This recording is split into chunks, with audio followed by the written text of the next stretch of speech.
Hello and welcome to another Isadora video tutorial. My name's Sam Meach. This video is looking at how to record the stage output of Isadora so we can keep a record of the video that we're producing in real time.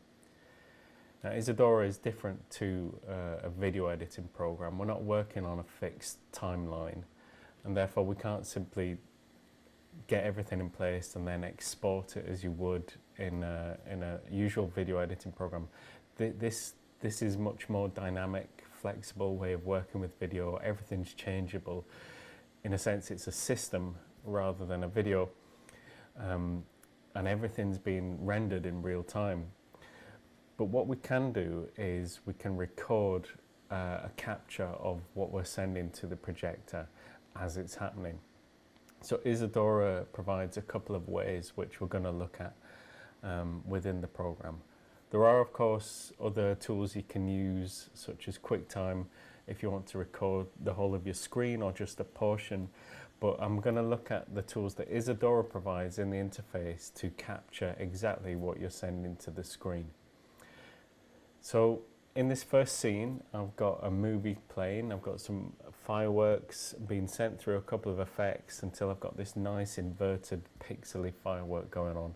I'm really happy with that. I want to record a minute or so to maybe use for my documentation or even to make a clip that I can reuse in another project.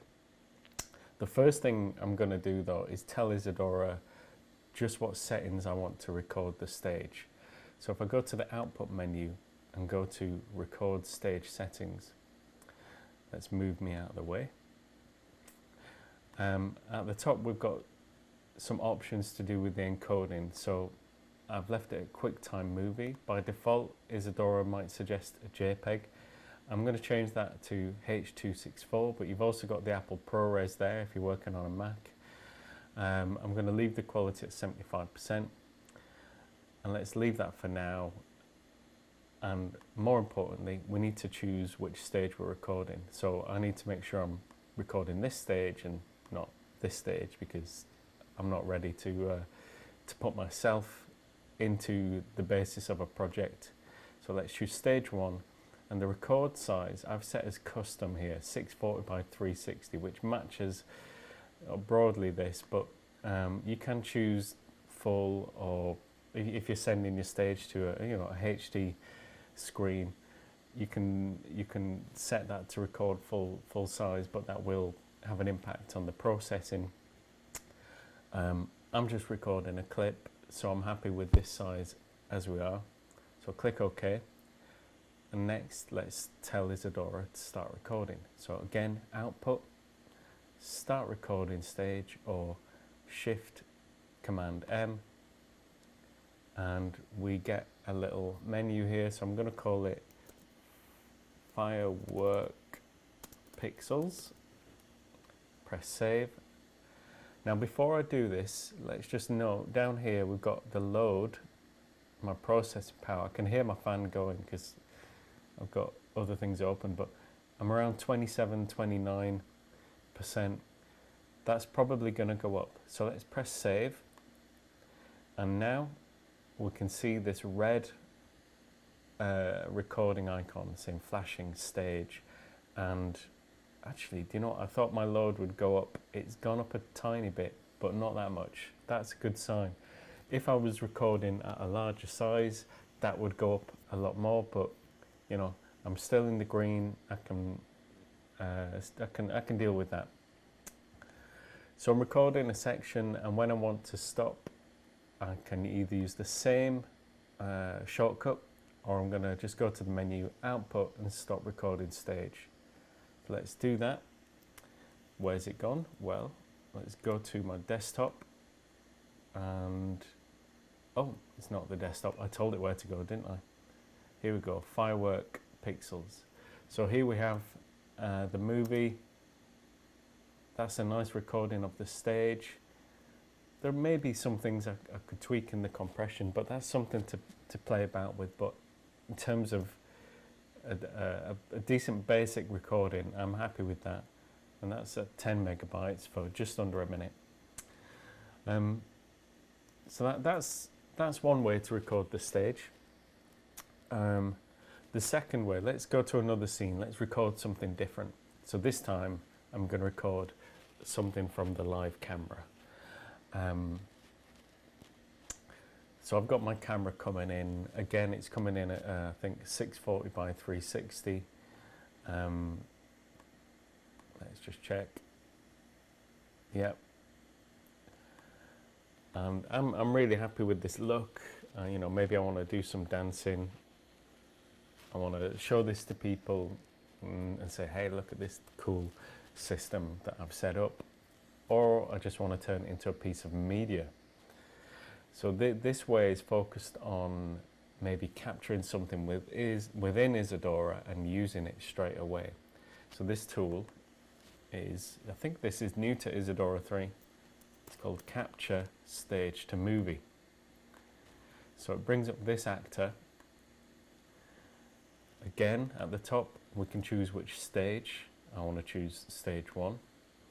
If we look at the bottom, we've just got two options here, start and stop. They're triggers, so that's what we're going to use to start the recording and stop it. And then there's a couple of other options here, and these relate to how the movie gets named and where it goes in the library. Because what this will actually do is it will capture a clip and put it straight into the Isadora library. So let's give this a go. I'm not going to name the file. I'm just going to leave it as it is. Let's see what happens. So click start. Do a little dance. This is good, I like that. Again, we can see the load going up. Let's press stop and we can watch that going down. There we go, the load's going down. But if we look up here, we've got a clip in the video library. So that is the clip I just recorded. We can see it. If we go, I think I told it to be on the desktop. There's the clip. And let's do another one. Let's change this color. So I've now got a different style. And this is set to add. So this should add another clip into the library. The other option is, we can specify which number we want it to replace. Let's start again. I'll do a different kind of movement this time. And let's stop. Again, that goes into our library. Just waiting for the thumbnail to appear there. But if we look on our desktop, there we go. We've got our clip.